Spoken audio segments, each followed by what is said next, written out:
izin ya. Ibu Fitrinya berarti bukan pengacaranya kan? Makanya senang saya nggak kenal pengacara yang istrinya. Apa baru cuma sekali. Ibu dari kota Jepang ya? Soalnya ibu dipanggil polisi nggak datang, ibu kan dipanggil. Memberikan keterangan palsu waktu sidang. Kalau nggak merasa kan? Kita di dalam. Jadi yang nggak kasih maksudnya? Kita biasa.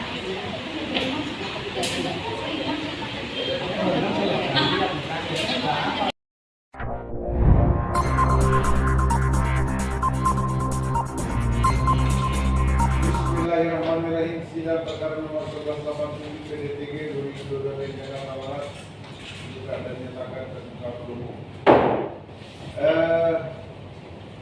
Majelis memerintahkan jawab menjawab tidak dibacakan lagi, tidak dibacakan dan semua tapi pertimbangan hukum tetap baca ulang. Oke? Sebelum majelis bacakan putusan, majelis bertanya apakah ada perdamaian antar penggugat dan tergugat? Tidak ada yang mulia. Tidak ada. Kalau boleh disampaikan yang mulia ada panja sebesar 7.530 dibayar oleh tergugat 1, tergugat 2, tergugat 3.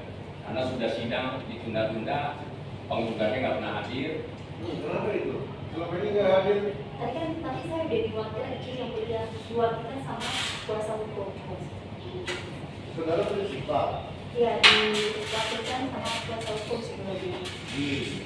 Ini perkara ini tertunda-tunda disebabkan karena panja ongkos perkara itu nggak cukup. Jadi saudara wajib membayar semua karena saudara selaku penggugat dia harus bertanggung jawab terhadap perjalanan atau proses perkara ini. Kantor kepaniteraan sudah berulang kali memanggil saudara untuk membayar karena syarat untuk putusan dibacakan dibayar. Jadi totalnya berapa?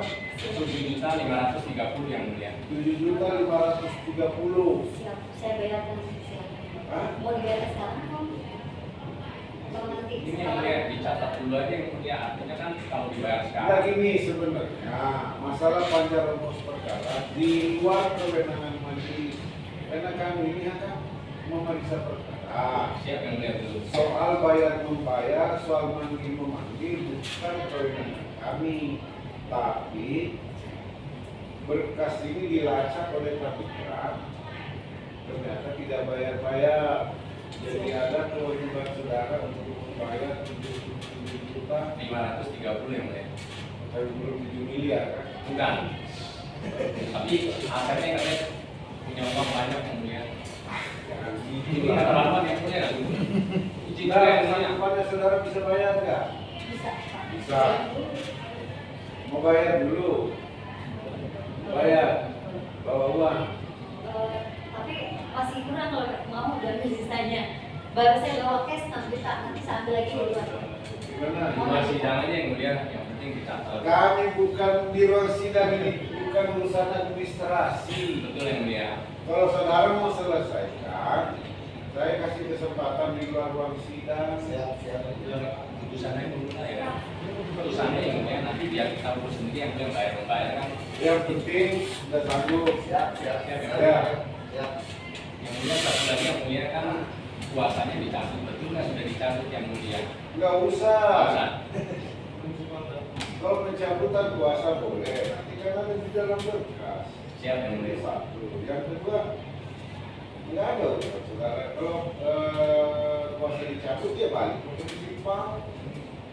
Logikanya kan begitu. Kalau memang saudara betul mencabut kuasa pengacara, Belum ya. dicabut sudah. Majelis menanyakan ini karena berkaitan sama pemberitahuan pusat. Apakah administrasinya ke depan tetap kepada pengacara atau ke saudara itu? Ke siapa? Ke saya. Berarti kuasa dicabut. Tolong dicatat. Jadi pemberitahuan kalau ada administrasi langsung ke prinsipal. Belum ini Pak, kalau untuk puasa, cuma hari ini puasa. dewasa nggak sempat hadir karena ada halangan Pak. Jadi administrasi tetap ke pengacara. Iya, nggak tetap ke saya yang Jadi bayar. nggak bisa. Karena hari ini di kuasa ini tidak hadir Pak. Ada halangan. Sebenarnya gini, untuk kehadiran di dalam persidangan, saudara boleh hadir. Ini menyangkut administrasi. Oh, baik. Misalnya ada pemberitahuan dari pengadilan, ini kemana? Ke pengacaranya atau prinsipalnya? Sekarang pengacaranya masih sah, masih. Berarti surat ke pengacara, saudara enggak. Tapi kalau mau hadir di persidangan, boleh. Baik. Ini hanya untuk menyangkut administrasi. Berarti karena kuasa pengacara kan dicabut tetap ke pengacara. Kan? Iya, siap, Pak. Ya, udah. Tinggal saudara komunikasikan dengan pengacara. Siap. Dan itu di luar kewenangan majelis. Oke? Ya, izin yang mulia, Paham? saya di depan majelis bisa memperlihatkan lagi identitasnya yang mulia karena saya mencari alamatnya juga kan saya laporkan memberikan keterangan palsu di sidang sebelumnya. Izinnya itu mana? Saya izin yang mulia biar lagi. Karena saya cari alamatnya juga pindah yang mulia, dipanggil polisi nggak hadir yang mulia. Ya saya ingin diizinkan. Tidak ada urusan polisi di sini. Masa urusan polisi? Tapi kan saya dikasih izin yang berapa? mulia, lihat kan izin yang mulia, izinkan yang mulia. Karena unik yang mulia ini. Polisi biro. Saya mencari bersama wartawan saya tinggalnya pindah yang mulia, mencari biar dia nggak ada dipanggil kepolisian Jakarta Barat, nggak pernah hadir yang mulia. Dan itu alamatnya sudah kami kunjungi yang mulia. Alamat sini. Iya, beritanya sudah pindah belum? Tunggu dulu. Alamat sudah selesai. Sudah selesai. Ada yang mulai sampai TPS saya cek yang mulia. Ini sama. Sesuai gugatan. Izin ya, izin yang mulia kita sesuai kebutuhan pemutusan ya. Di luar itu. Iya. Ini kan hanya untuk menjawab Iya. dakwaan. Ternyata sama dengan gugatan. Tinggalnya izin yang mulia masih sama kayak yang mulia kan? Lah, aduh kenapa merusak 3 orang? Nanti saya tiap hari ke rumahnya dan orang curiga. Nggak apa-apa yang penting tanggung jawab yang mulia. Yang mulia kan? Nggak apa-apa. Terima kasih yang mulia. Nah inilah saya bilang, kenapa masalah-masalah di luar perkara dimasukkan sebuah sidang. Kami ini hanya menyidangkan perkara, mau alamatnya benar, mau alamatnya tidak benar, nggak tahu kan kita udah percaya sama pengacara. Ya pengacaranya seperti itu yang mulia saya WA dan dijawab yang mulia 3 orang. Ya bukan urusan saya. Nah, saya menyampaikan saja yang mulia. Nggak apa-apa. Saudara ada bagaimana komunikasi sama pengacara, bukan urusan hakim itu. Hakim itu menerima perkara, memeriksa, mengadili, memutus. Siap yang mulia. Di luar daripada itu kami bukan urusan kami. Apakah KTP ini benar apa enggak? Kalau saudara tidak percaya sama pengacara, berarti sesama pengacara tidak saling percaya. Seseorang minta tolong ke seorang pengacara mengajukan gugatan yang pasti KTP ini masuk. Benar ya? Siap yang mulia. Soal KTP-nya di Surabaya tinggal di Jakarta, ya itu urusan dia lah yang tahu. Dan penting mau TNI dia punya KTP yang kita percaya. Siap yang mulia. Kan gitu. Siap. Nanti ditanya lagi, KTP-nya masih cocok nggak? Ada nggak paspornya? Aduh, Yang jelas dipanggil polisi nggak beneran yang beneran yang mulia. nggak usah lah urusan polisi. Aduh Pak, kita dewasa semua di sini. Siap Bapak. Tugas pengadilan menerima, memeriksa, mengadili, memutus. Siap yang mulia. Di luar daripada itu tolong jangan lagi berbani majelis dengan alamat kah, kali berapa kali, udah cerai, berapa anak, nggak ada urusan ini. Siap yang mulia. Oke? Siap yang mulia. Jadi kali tolong. Ya udah, kita baca putusan. Siap ya. Saya cepat, tapi pertimbangan hukumnya lengkap. Siap yang mulia. Izin yang mulia, untuk tim media memang diizinin masuk ya yang mulia. Boleh. Boleh. Saya rumah. Siap Tadi yang mulia. pagi datang menghadap ke saya untuk diri. Boleh, karena ada izin. Kalau nggak ada izin kita usir. Tapi masalah maaf untuk media itu dari terbuka udah Dari mana aja boleh, media dari Amerika, karena persidangan itu terbuka untuk sepanjang ada etika. Tapi etika itu memang perlu termasuk ke politik. Oke, apa lagi? Mana ada? Yang lain Nah, apa lagi? ini untuk bayar administrasi karena dari depan Oh ya, harus udah. diserahkan kepada pemerintah. Ya, benar. Nanti kita lihat bagaimana penyelesaiannya Siap. sebenarnya di sana. Ini Ya. ya siap.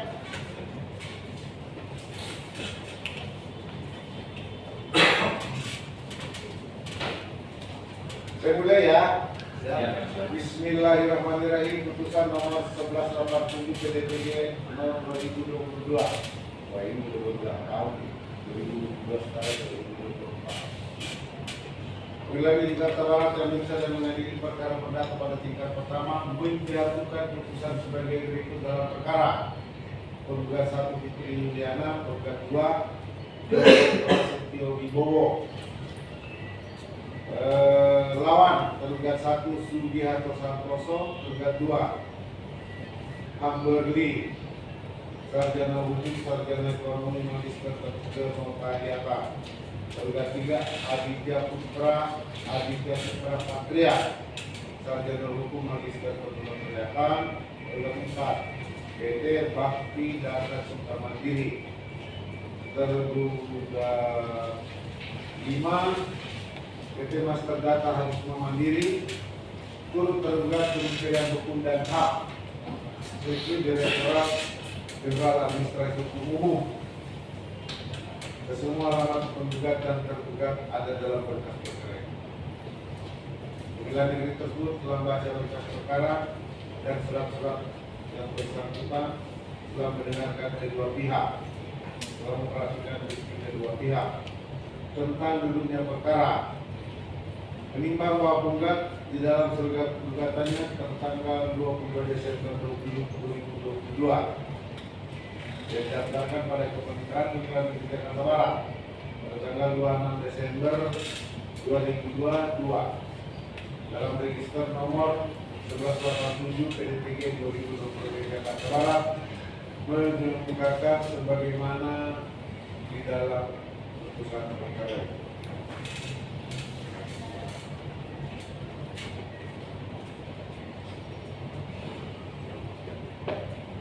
Menimbang bahwa pada hari sidang ditetapkan untuk penggugat hadir kuasanya Nur Aidila Fitri, untuk tergugat 1 hadir kuasanya Agus Sutoyo, untuk tergugat 2 hadir kuasanya Fauzan Hamzah Permana, sarjana hukum, dan dari Baturete, sarjana hukum, magister hukum. Tergugat hadir, tergugat 3 hadir kuasanya bernama Heri Bantolo, sarjana hukum, magister hukum, dan turut tergugat hadir kuasanya bernama Mona Lisa Nugra. Menimbang bahwa majelis telah berusaha mendamaikan kedua pihak agar tetapi tidak berhasil, maka putusan perkara ini dilanjutkan.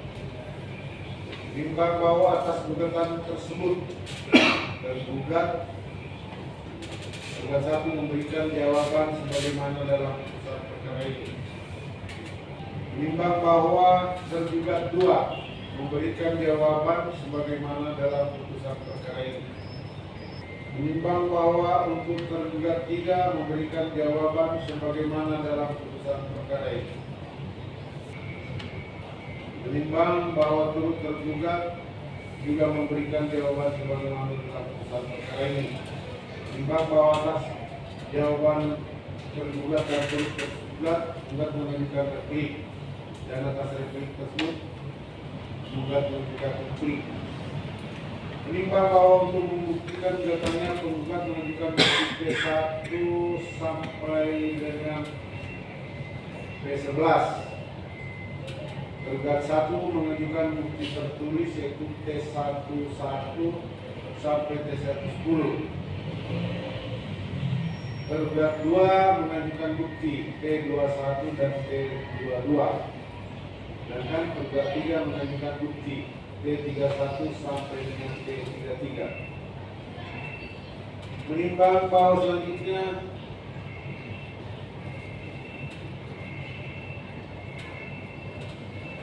penggugat tidak mengajukan saksi. Tergugat 1 mengajukan 2 orang saksi, Heri Sugiarto, Muhammad Nasrulli, keterangannya sebagaimana dalam putusan perkara ini.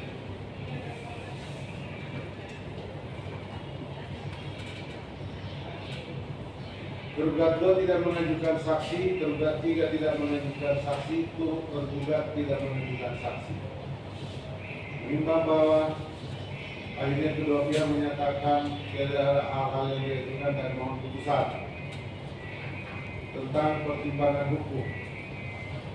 Menimbang bahwa kata tergugat sebagaimana diuraikan di awal putusan perkara ini yang pada pokoknya menyatakan supaya dari Jakarta Barat menyatakan tidak sah dan batal dan dihukum akta nomor 29 tanggal 7 Agustus 2015 tentang jual beli saham dan akta nomor 31 tanggal 7 Agustus 2015 tentang jual beli saham yang keduanya dibuat oleh tergugat 2 dan turunannya. Lihat petitum yang kedua dalam eksepsi. Menimbang bahwa dalam jawabannya tergugat 1 memberikan eksepsi sebagai berikut bahwa di dalam persidangan Kalimantan Marco disebutkan tergugat 1 dibuat laporan polisi ke Polda Metro Jaya dengan laporan polisi tanggal 6 Januari 2022 terkait dengan tindak pidana pemalsuan politik dan juga dilakukan tergugat dan kawan-kawan. Bahwa tergugat 1 sangat setuju dan mendukung langkah hukum para penggugat dengan laporan polisi agar proses pencabutan dan penyalahgunaan dalam pembuatan akta nomor 29 akta nomor 31 dapat diketahui dengan jelas siapa pelakunya dan telah mencabut dan menyalahgunakan nama-nama para penggugat.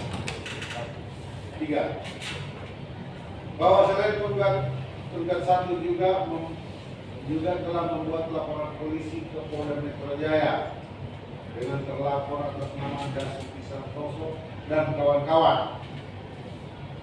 Dengan laporan polisi tanggal 3 April 2022 terkait dugaan tindak pidana pemalsuan jual beli saham yang dibuat dan diterbitkan oleh Amberli Kepala Jakarta Utara yang kasus tergugat 2 yaitu akta nomor saya nggak baca lengkap ya. Siap ya. Akta nomor 29 tanggal 7 Agustus 2015, akta nomor 31 tanggal 7 Agustus 2015. Bahwa laporan polisi tersebut di atas telah ditingkatkan menjadi penyidikan dan sepanjang itu berjalan di Polda Metro, namun belum ditentukan siapa pelaku atau tersangkanya yang terlalu tindak pidana pemalsuan politik maupun tindak pidana pemalsuan jual beli saham.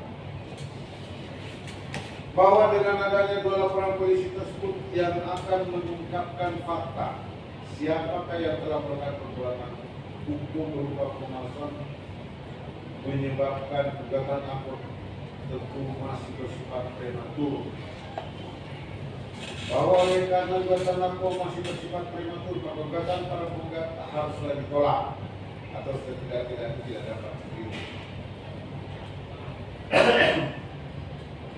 Sedangkan tergugat mengajukan eksepsi sebagai berikut. Bahwa apa yang telah dilakukan dengan tergugat dalam eksepsi merupakan satu kesatuan yang tidak terpisahkan dalam perkara ini. Bahwa tergugat 2 hanya akan menjawab dalil para penggugat yang secara langsung tertuju pada tergugat 2 dan tergugat 2 secara tegas menolak seluruh dari penggugat di dalam kertas tergugat kecuali dihapus secara tegas kebenarannya di dalam putusan perkara.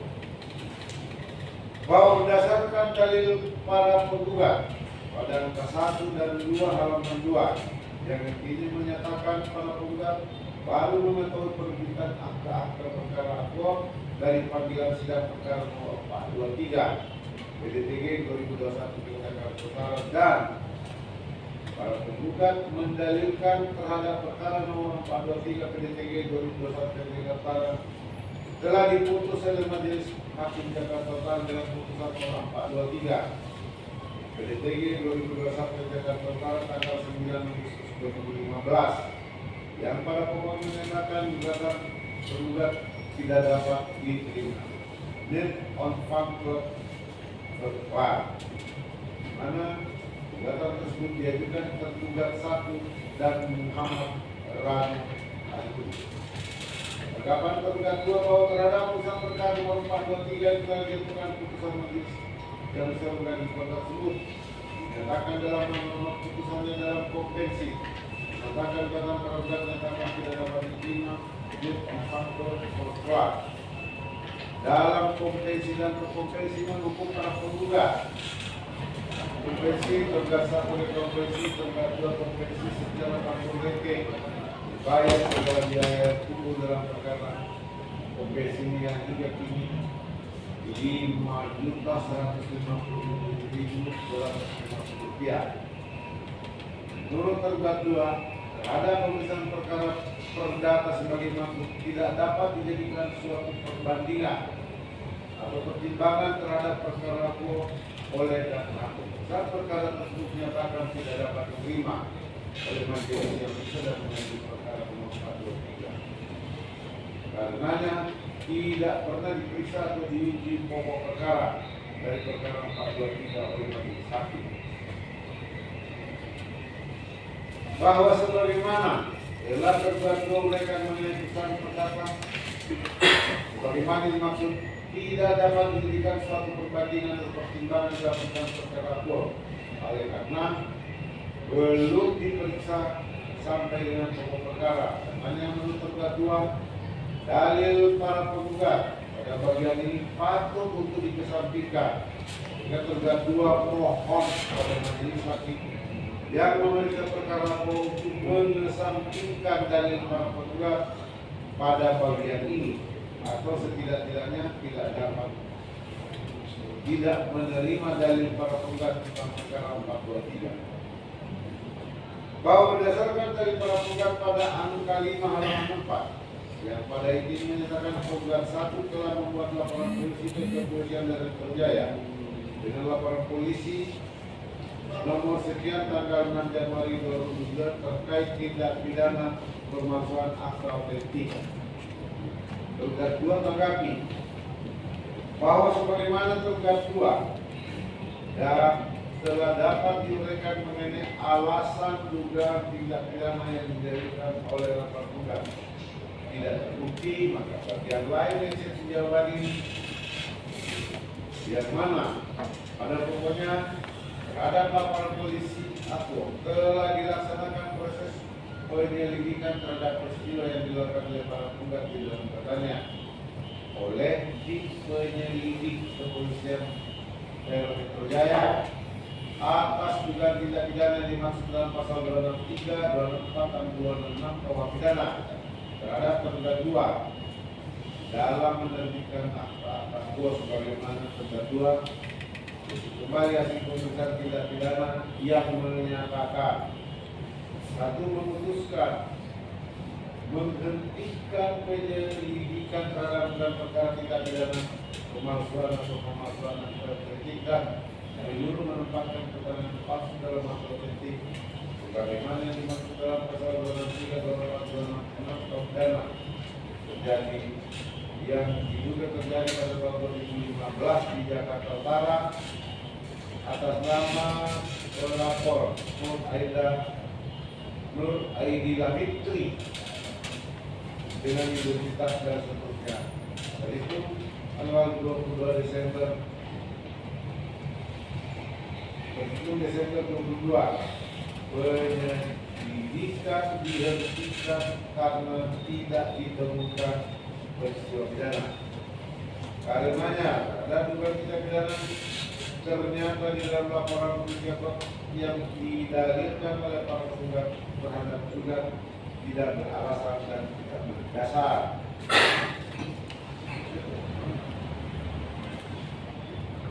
Bahwa oleh karena laporan polisi apa telah dinyatakan tidak ditemukan adanya unsur tindak pidana atas dugaan tindak pidana pemalsuan seperti itu sebagaimana dimaksud dalam pasal 6 dan 4 pidana hanya menulis dakwa dalam hal ini para penggugat. Di dalam tuntutan para penggugat yang menyatakan terdakwa melakukan pelanggaran aktual berdasarkan dengan maksud penguasaan atau tingkat buruk, telah gugur dan tidak terbukti. Karena mohon majelis hakim yang memeriksa majelis perkara korupsi menolak dari para penggugat bagian ini. 5.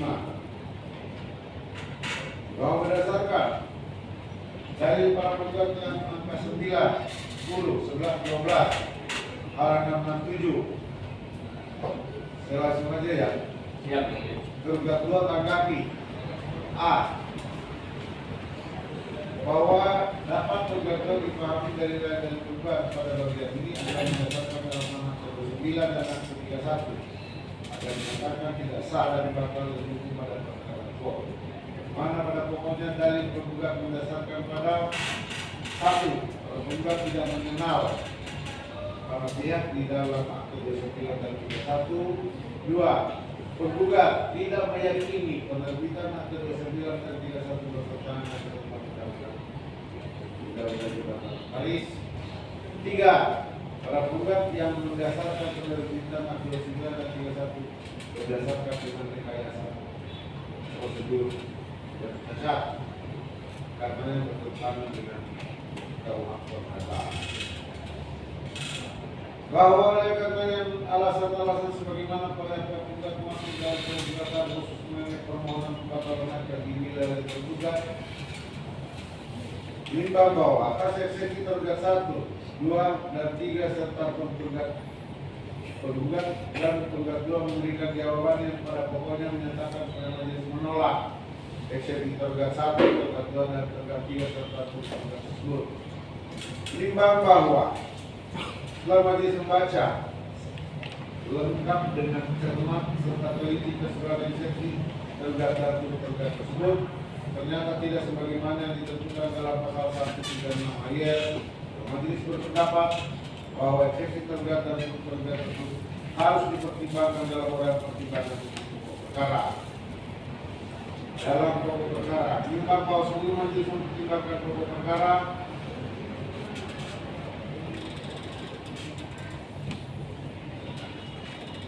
majelis mempertimbangkan eksepsi tergugat tersebut. Menimbang bahwa setelah majelis membaca dan meneliti secara cermat dan teliti keseluruhan eksepsi tergugat dan penggugat ternyata tidak berkenan dengan bukti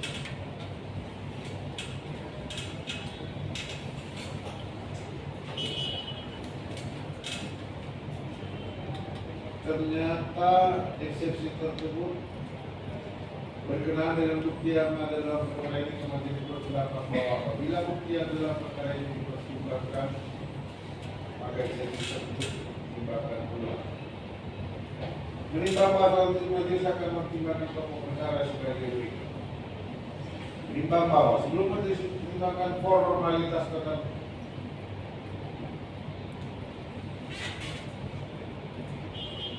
menimbang bahwa sebelum majelis mempertimbangkan pokok perkara, terlebih dahulu majelis akan mempertimbangkan formalitas gugatan penggugat. Menimbang bahwa di latar gugatan penggugat halaman 3 pada pokoknya menyatakan bahwa penggugat 1 adalah direktur tergugat 4. Penggugat 2 adalah komisaris tergugat 4. Menimbang bahwa dengan demikian penggugat 1 dan penggugat 1 dan penggugat 2 adalah organ dari tergugat 4. Organ 4 PT Bakti Data Cipta Mandiri. Menimbang bahwa berdasarkan uraian pertimbangan hukum di atas, bahwa antara penggugat 1 dan penggugat 2 dihubungkan dengan tergugat 4 menurut hukum adalah merupakan satu kesatuan yang tidak dapat dipisahkan. Bahkan yang berhak untuk mewakili tergugat dan gelar persidangan adalah penggugat 1 sebagai personifikasi tergugat 4. Menimbang bahwa dengan demikian, oleh karena penggugat 1 dan penggugat 2 merupakan organ dari penggugat 4, maka menurut pendapat majelis, sengketa antara penggugat 1 dan penggugat 2 dengan tergugat 4 harus diselesaikan lebih dulu secara internal dengan tergugat 4. Menimbang bahwa dengan belum adanya penyelesaian secara internal antara penggugat 1, penggugat 2 dan tergugat 4, maka majelis berpendapat bahwa gugatan penggugat harus dinyatakan tidak dapat diterima. Menimbang bahwa meskipun gugatan penggugat tidak dapat diterima, maka penggugat 1 dan penggugatannya akan kalah dan harus membayar biaya perkara. Mengingat ketentuan dalam pasal perundang-undangan dan dalam peraturan perkara ini, mengadili dalam eksepsi menyatakan eksepsi penggugat dan penggugat yang dapat diterima dalam pokok perkara, menyatakan gugatan penggugat 1 dan penggugat 2 tidak dapat diterima, menghukum penggugat 1 dan penggugat 2 untuk membayar biaya perkara. Yang mana ini?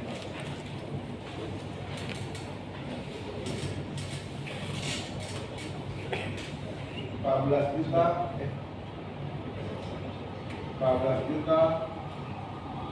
26.000. Jadi itu tidak dapat dan harus diselesaikan dulu urusan dari penggugat 1 penggugat 2 dengan penggugat 4. Paham? Ya? Ya udah. Itu keputusan sidang.